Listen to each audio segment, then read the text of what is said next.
IFFKയിൽ 19 സിനിമകൾ പ്രദർശിപ്പിക്കാൻ അനുമതിയില്ല. Sensor exemption certificate ലഭിക്കാത്തതുകൊണ്ടാണ് പ്രദർശനം മുടങ്ങിയത്. ഫലസ്തീൻ പ്രമേയമാക്കിയുള്ള ചിത്രങ്ങൾക്കും കേന്ദ്ര സർക്കാർ നിലപാടുകളെ വിമർശിക്കുന്ന ചിത്രങ്ങൾക്കുമാണ് അനുമതി നിഷേധിച്ചത്.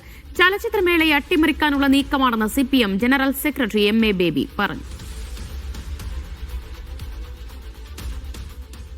സിനിമയെ ഗൗരവത്തോടുകൂടി സമീപിക്കുന്നവർ ഒരു പാഠപുസ്തകം പോലെ നോക്കുന്ന സിനിമയാണ് ഈ ബാറ്റ്ഷിപ്പ് തങ്ങൻ. അത് കാണിക്കാൻ പാടില്ലെന്നാണ് ഒരു കൂട്ടം ഭ്രാന്തന്മാർ. അങ്ങനെ തന്നെയാണ് ഞാൻ പറയുന്നത്. ആ തീരുമാനമെടുത്ത് ഇന്ത്യയിലെ നരേന്ദ്രമോദിയുടെയും അമിത്ഷായുടെയും കീഴിൽ പ്രവർത്തിക്കുന്ന INB മിനിസ്ട്രിയിലെ ആളുകൾ ആരാണോ ആ തീരുമാനമെടുത്തത്, ആർക്കു വേണ്ടിയാണോ ആ തീരുമാനമെടുത്തത്, അവരെ ഭ്രാന്തന്മാർ എന്ന് ഞാൻ വിശേഷിപ്പിക്കുന്നത്, അവരെ യഥാർത്ഥത്തിൽ വിശേഷിപ്പിക്കേണ്ട വാക്ക് ഉപയോഗിക്കുന്നത് എൻ്റെ സംസ്കാരത്തിന് യോജിക്കാത്തതുകൊണ്ടാണ്. ഭ്രാന്തന്മാരെന്നേ ഞാൻ വിളിക്കുന്നത്. നമ്മുടെ രാജ്യം വളരെ അപകടകരമായ അമിതാധികാര പ്രവണതകൾ മാത്രമല്ല, നവഫാസിസ്റ്റ് പ്രവണതകളിലേക്ക് കേന്ദ്ര ഗവൺമെന്റിന്റെ നീക്കങ്ങൾ ഉണ്ട് എന്ന് വെളിപ്പെടുത്തുന്ന ഒരു ദുഃഖകരമായ അപലപിക്കപ്പെടേണ്ട സംഭവവികാസമാണ് ഈ ചലച്ചിത്രമേളയെ തന്നെ അട്ടിമറിക്കുക എന്നുള്ള ലക്ഷ്യത്തോടു കൂടിയിട്ടാണ്. സനിസ ശോഭാചന്ദ്രൻ വിവരങ്ങൾ നൽകും. സനിസ, എന്താണ് സിനിമകൾക്ക് വളരെ പെട്ടെന്ന് അവസാന നിമിഷമാണല്ലോ അവിടെ IFFK തുടരുകയും ചെയ്യുന്നത്, എന്താണ് സിനിമകൾക്ക് പ്രദർശനാനുമതി നിഷേധിക്കാൻ കാരണമായത്? ദിവ്യ, വളരെ സെൻസിറ്റീവ് ആയിട്ടുള്ള കണ്ടന്റുകൾ ഉള്ള സിനിമകൾക്ക് സെൻസർ ബോർഡ് സർട്ടിഫിക്കറ്റുകൾ ഇല്ലാത്ത സിനിമകൾ ഇത്തരം ഫെസ്റ്റിവലിലൊക്കെ പ്രദർശിപ്പിക്കുന്ന സമയത്ത് ഈ സെൻസർ എക്സംഷൻ സർട്ടിഫിക്കറ്റ് നൽകുന്നതാണ് അതിന്റെ ഒരു രീതി. എന്നാൽ ഇവിടെ IFFKയിൽ ഇത്തരം സിനിമകൾ, ലോകോത്തര നിലവാരമുള്ള ഇത്തരം സിനിമകൾ സജീവമാകുന്ന IFFKയിൽ 19 സിനിമകൾക്കാണ് ഇതിനുള്ള അനുമതി നിഷേധിച്ചിരിക്കുന്നത്. ഇന്നും ഇന്നലെയുമായി 4 സിനിമകൾ ഇത്തരത്തിൽ ഇവിടെ പ്രദർശിപ്പിക്കാൻ കഴിഞ്ഞില്ല. ആദ്യമായിട്ടാണ്. കഴിഞ്ഞ വർഷമൊന്നും IFFKയുടെ ഷെഡ്യൂളിൽ ഒരു തരത്തിലുള്ള മാറ്റം ഉണ്ടായിട്ടില്ല. എന്നാൽ ഇപ്പോൾ ഇവിടെ ഷെഡ്യൂളിൽ മാറ്റമുണ്ടായിരിക്കുകയാണ്. ഇന്നും ഇന്നലെയുമായി 4 സിനിമകൾ പ്രദർശിപ്പിക്കാൻ കഴിഞ്ഞില്ല. ഇത്തരത്തിൽ all that's left of you, the hour of the furnaces, battleship Potemkin, ഇന്ന് റിവർ സ്റ്റോൺ, ഈ 4 ചിത്രങ്ങളാണ് ഇത്തരത്തിൽ പ്രദർശിപ്പിക്കാൻ കഴിയാതെ പോയത്.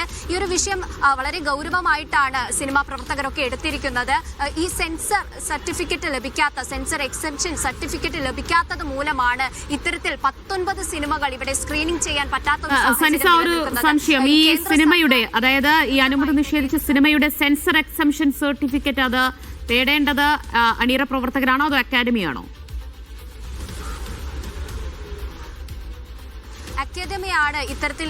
ഇതൊരു സാധാരണമായിട്ടുള്ള ഒരു പ്രോസസ്സാണ്. നിലവിൽ ഇത്രയും കാലം IFFKയിൽ ഇത്തരം സിനിമകൾ സ്വാഭാവികമായി പ്രദർശിപ്പിച്ചു വന്നതാണ്. എന്നാൽ ഇത് ആദ്യമായിട്ടാണ് ഇത്തരത്തിൽ സർട്ടിഫിക്കറ്റ് നിഷേധിക്കുന്ന ഒരു കാര്യം ഉണ്ടായിരിക്കുന്നത് എന്നതാണ് നമ്മളിവിടെ എടുത്തു പറയേണ്ടത്. ഇത് സമാനമായി കൽക്കട്ട ഫിലിം ഫെസ്റ്റിവലിലും ഇതേ തരത്തിലുള്ള ഒരു സംഭവം ഉണ്ടായിട്ടുണ്ട്. ഇത്തരത്തിൽ കേന്ദ്ര സർക്കാരിന് വിരുദ്ധമായിട്ടുള്ള പശ്ചാത്തലമുള്ള സിനിമകൾക്കാണ് പൊതുവെ ഇത്തരം നടപടികൾ ഉണ്ടാകുന്നത് എന്നതാണ് ഭയാനകമായിട്ടുള്ള ഒരു കാര്യം. ഇവിടെ ഇത്തരത്തിൽ പ്രദർശനം നിരോധിച്ച സിനിമകൾ പലസ്തീൻ പശ്ചാത്തലമടക്കമുള്ള സിനിമകളാണ്. ഇത്തരത്തിൽ കേന്ദ്ര സർക്കാരിന്റെ രാഷ്ട്രീയത്തിന് വിരുദ്ധമായിട്ടുള്ള സിനിമകളാണ്. സ്വാഭാവികമായിട്ടും കഴിഞ്ഞ വർഷം വരെയുള്ള IFFKകളിൽ ഇത്തരം സിനിമകൾക്ക് സർട്ടിഫിക്കറ്റ് സാധാരണഗതിയിൽ ലഭിക്കുന്നതാണ്. സാധാരണഗതിയിലുള്ള ഒരു പ്രോസസ്സാണിത്. എന്നാൽ ഇപ്രാവശ്യം അത് നിഷേധിച്ചിട്ടുണ്ട് എന്നതാണ് ഇവിടെ ചർച്ച ചെയ്യേണ്ട ഒരു വിഷയം. കൂടാതെ തന്നെ അല്പസമയം മുൻപ് MA ബേബി ഈ സിനിമ നിഷേധത്തിൽ പ്രതികരിക്കുകയുണ്ട്. അദ്ദേഹം പറയുന്നത് വളരെ ഭയാനകമായിട്ടുള്ള ഒരു കാര്യമാണ്. രാജ്യം എങ്ങോട്ടാണ് പോകുന്നത്?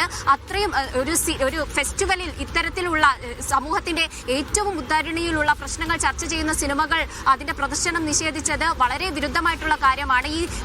ഈ സിനിമകളുടെ പ്രദർശനം നിഷേധിച്ചവർ ഭ്രാന്തന്മാർ എന്ന തരത്തിലാണ് അദ്ദേഹം പ്രതികരിക്കുകയുണ്ടായത്. ഇത് ഒരു തരത്തിൽ സംഘപരിവാർ ആശയങ്ങൾ, സംഘപരിവാർ അജണ്ടയാണെന്ന് തന്നെ പറയാം. ചലച്ചിത്രമേളയെ നമ്മളെ സംബന്ധിച്ചിടത്തോളം, കേരളത്തെ സംബന്ധിച്ചിടത്തോളം ഈ IFFK എന്ന് പറഞ്ഞാൽ ഇത്തരം ആശയങ്ങൾക്ക് ഒരു റെസിസ്റ്റൻസിന്, പ്രതിരോധത്തിന്റെ സിനിമകൾ പ്രദർശിപ്പിക്കുന്ന ഒരു ഇടമാണെന്ന നിലയിലാണ് ഇത് അറിയപ്പെടുന്നത്. ആ ഒരു സ്ഥലത്ത് 19 സിനിമകളാണ് പ്രതിരോധം പറയുന്ന, ലോകത്തിന്റെ പ്രതിരോധം പറയുന്ന സിനിമകൾ പ്രദർശിപ്പിക്കാൻ അനുമതി നൽകാതെ സെൻസർ ബോർഡ് ഇടപെട്ടിരിക്കുന്നത്. ആ ഒരു സാഹചര്യത്തിൽ ഇത് ശരിക്കും പറഞ്ഞാൽ നമ്മുടെ രാഷ്ട്രീയത്തിനെ തന്നെ ഒരു സംഘപരിവാർ അജണ്ടയിലൂടെ ഇല്ലാതെയാക്കാനുള്ള ഒരു ശ്രമമാണ്. IFFK എന്ന ഈ ഒരു ചലച്ചിത്രമേളയെ അട്ടിമറിക്കാനുള്ള ഒരു ശ്രമമാണെന്നാണ് MA ബേബി അടക്കം പറഞ്ഞു വെച്ചത്. അക്കാദമിയുടെ നിലപാട് എന്താണ്? ഇനി ഏതെങ്കിലും തരത്തിൽ ഈ സർട്ടിഫിക്കറ്റ് നമുക്ക് നേടാൻ കഴിയുമോ, അതോ ഈ സിനിമകളെല്ലാം IFFKയിൽ നിന്ന് ഒഴിവാകുന്ന ഒരു സാഹചര്യമാണോ ഉണ്ടാവുക? നിലവിൽ ഈ സിനിമകളൊക്കെ IFFK-യിൽ നിന്ന് ഒഴിവാകുന്ന ഒരു സാഹചര്യമായിരിക്കും ഉണ്ടാകുക എന്ന വിവരമാണ് നമുക്ക് ലഭിക്കുന്നത്.